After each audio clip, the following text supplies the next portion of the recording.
শুনেন, এটা পরে রাখবেন। শুনেন, বুঝেন, আমি এখন চাইতেছি হচ্ছে যেহেতু হচ্ছে আমাদের 3 নাম্বার পোর্ট হচ্ছে অলরেডি ভিলেন 20 তে অ্যাসাইন করা, আমি চাইতেছি যে 4 নাম্বার পোর্টটা হচ্ছে আমি ভিলেন 20 তে অ্যাসাইন করতে। তো হচ্ছে 0/3 3 মানে 4 নাম্বার পোর্ট, 3 মানে 3 নাম্বার পোর্ট, তারপর হচ্ছে -4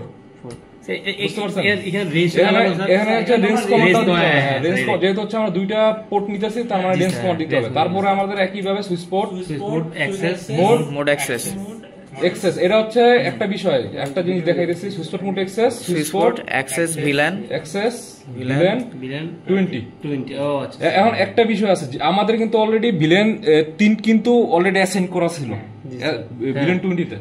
আমরা যদি শুধুমাত্র আর কি ফাঁসিদানের 0/3 যদি অ্যাসাইন করতে চাইতাম তাহলে হচ্ছে আমরা ইন্টারফেস ফাঁসিদানের 0/4 যদি দিতাম, যেহেতু 4 পোর্টকে ভিলেন 20 তে অ্যাসাইন করে চাইতেছিলাম, 4 দিলেও হচ্ছে আমরা সুইচ পোর্ট মোড অ্যাক্সেস দিয়ে বাদবাকি কমান্ড দিলে অ্যাড হয়ে যেত। ডিরেক্ট যদি আমরা দুইটা থেকে যদি করতে চাইতাম তখন হচ্ছে এটা, যদি আবার একটাকে যদি করতে চাই তাহলে হচ্ছে ইন্টারফেস তারপর পোর্ট লেভেল সিলেক্ট করে বাদবাকি কমান্ড দিলে হয়ে যায়। স্যার এই সেম ডেটা দিয়ে আমি যখন ভিলেন 20 দেই তাহলে হয়ে যাবে স্যার এই কমান্ড 4 হবে। শুধু 4 দিলেও অ্যাড হয়ে যাবে। এখন যদি আপনি দেখেন, এই দেখেন শো ভিলেন ব্রিফ। এখন দেখেন যে আমাদের দুইটা পোর্ট অ্যাড হইছে কিনা, পোর্ট 4ও কিন্তু অ্যাডমিন 3 আর 4 দেখছেন, 3 and 4 তার মানে আমরা যদি এখন ধরেন যে আমাদের হচ্ছে এই ল্যাপটপটা, এই ল্যাপটপটাই আমরা যদি এখন 4 এ কানেক্ট করি, 4 এ কানেক্ট করি, ধরেন হচ্ছে ভিলেন 4 এ হচ্ছে কানেক্ট করলাম। এবার স্যার পিং করেন, ওয়েট দাঁড়ান। আর এই যে ল্যাপটপটা, একটা বিষয় আমাদের হচ্ছে আনম্যাচ সুইচ আমরা টোটালি ইউজই করব না এখন, বুঝছেন। একটা হচ্ছে কানেক্ট আছে এই পিসির সাথে, আরেকটা ধরেন এই কেবলটা খুলে ফেলি, এই কেবলটার জায়গায়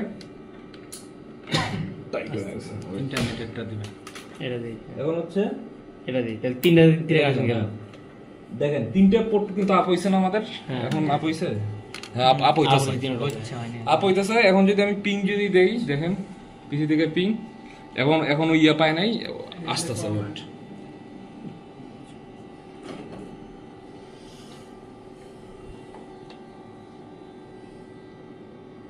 এখনো কিন্তু এম্বার হয়ে আছে, মানে হচ্ছে ওই ইয়েলো কালার, এই কারণে এখন ইয়ে হয়নি। আগে একটু আপ হোক তারপরে দেখতে পারবেন যে কাজ করে কিনা। এই কালারটা গ্রিন হবে তখন তা ঠিক আছে। ওই যে অলরেডি একটা পিং পেয়া শুরু করছে, এই যে আচ্ছা দেখছেন জানাটা কি হইছে, অলরেডি এটা পিং পেয়েছে, এটা হইছে বুঝতে পারছেন, ওটা পিং পেয়েছে। এখন বিষয় ক্লিয়ার স্যার, পিং করে কমান্ড দেওয়া লাগবে, অটো কি পিং পেয়ে যাবে, অটো পিং পেয়ে যাবে। বিষয় ক্লিয়ার না হলে আবার বলেন, ক্লিয়ার ভিলেনের সাথে কানেক্ট করে না হলে আবার বলেন, অসুবিধা নাই, কারণ এটা শেখা খুব জরুরি। কারণ ভিলেনের উপর ডিপেন্ড করতেছে বাদ বাকি পরের ক্লাসে কি করবেন, বুঝতে পারছেন।